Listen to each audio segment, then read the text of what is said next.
Bonjour. Je voudrais d'abord vous exprimer mon sentiment de gratitude de toute cette audience extraordinaire et de ces invités. Alors, il y a ces visages que nous avons déjà connus, que nous connaissons, que nous rencontrons très souvent, Alejo, Michel, Stéphane et bien d'autres, mais aussi les nouveaux. Et je voudrais donner la bienvenue à la présidente du Kosovo, à la délégation de l'Islande, des femmes extraordinaires qui nous accompagnent aujourd'hui et nous honorent.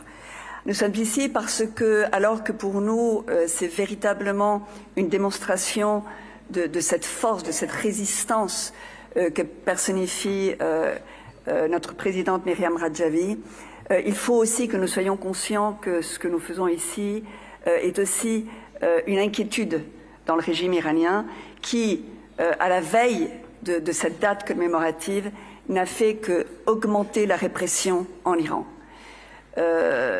Des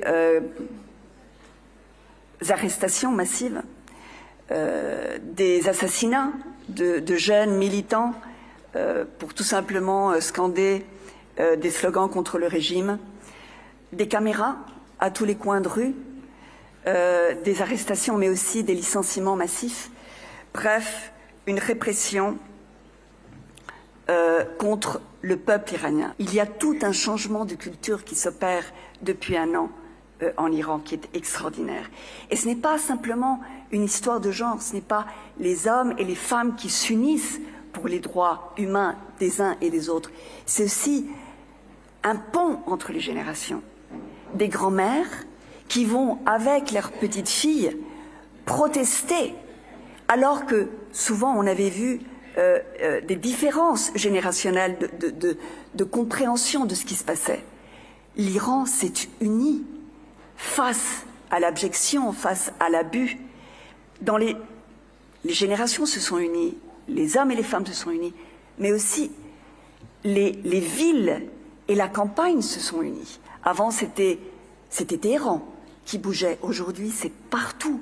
Les femmes partout en Iran, les hommes partout en Iran veulent ne plus obéir aux lois stupides des mollahs. Mais nous voyons aussi le courage extraordinaire de cette jeunesse qui vit parce qu'elle sent bien que c'est son heure, que c'est ce qui lui... c'est sa responsabilité. C'est ce dont le temps qui est le sien pour prendre les droits de tous et pour les personnifier. Eh bien, ces jeunes, ils vivent mal ce qui se passe. Ils vivent mal parce que c'est dur de résister, c'est dur d'être tout le temps menacé, c'est dur d'avoir envie de partir ailleurs alors qu'on aime son pays, qu'on veut rester. C'est dur de prendre la décision. Les jeunes en ont marre de cette situation. Et qu'est-ce qu'ils ont trouvé, ces jeunes? Quel espoir ont-ils trouvé? Eh bien, ils ont trouvé d'abord une femme qui, depuis trop d'années, se bat pour ce que eux, aujourd'hui, ils découvrent comme leur droit. Ils découvrent une femme, cette femme, nous la connaissons, c'est Meriam Rajavi. Mais ils découvrent aussi...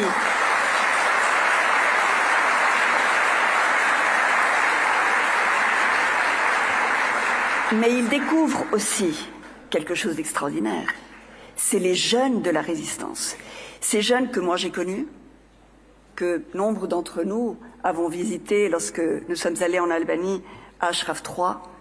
Et cela fait tellement peur que nous assistons depuis des mois à une espèce d'hystérie du régime des mollahs, une hystérie pour dénoncer tout ce qui a rapport avec Meriam Rajavi, avec Ashraf III, avec la résistance iranienne, avec les moudjahidines du peuple. Tout leur fait peur. Tout leur fait peur. Et je crois que c'est un très bon symptôme. Parce que ce que nous célébrons aujourd'hui, c'est que la peur a changé de camp. La peur, elle n'est plus dans les rues, elle n'est plus dans les gens, elle n'est plus dans le cœur des jeunes, des femmes et des hommes iraniens. La peur, elle est dans les dirigeants du régime dictatorial de l'Iran. La peur, elle est chez les mollahs.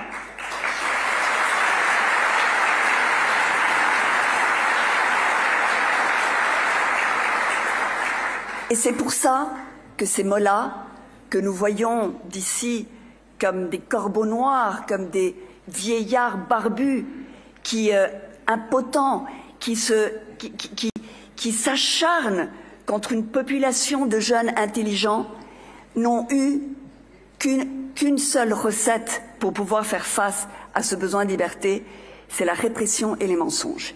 Et ils nous ont lessivés de mensonges. Et le plus grand mensonge étant qu'il y avait des options de rechange, toujours de réforme, de leur régime, en essayant de nous faire croire qu'il y avait d'autres options politiques, jamais la résistance iranienne, toujours d'autres, pour nous mettre peut-être en Iran d'autres marionnettes, d'autres forces soi-disant politiques qui n'ont pas de force politique en Iran, qui ne sont pas connues en Iran, qui n'ont pas de présence dans les rues, qui ne sont pas aimées par le peuple iranien. Ah, mais ça se vendait bien à l'étranger, de dire « mais c'est que la résistance, elle est divisée ». Non, la résistance, elle n'est pas divisée. Il n'y a qu'une seule résistance, et elle est ici.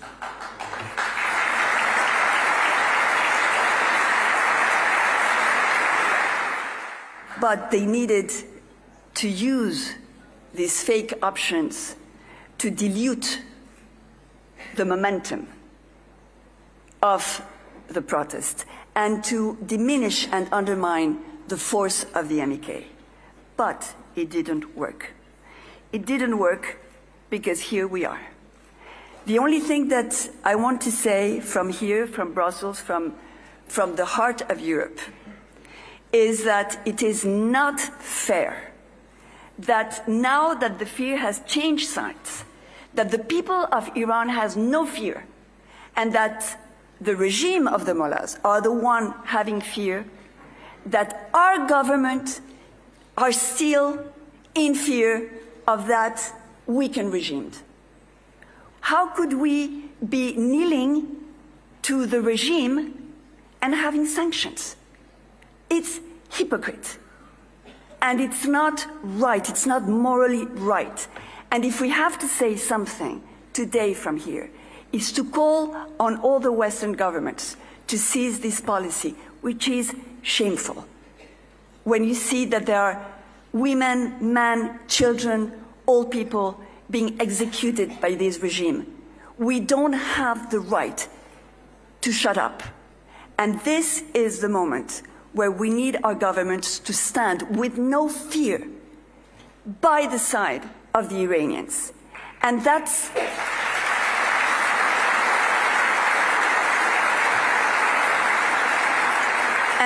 the reason of being today here in this stage with you, Miriam Rajavi, with you and your people, because you are the voice of your people, with all the Iranian people, to tell them that we go forward, we don't go back.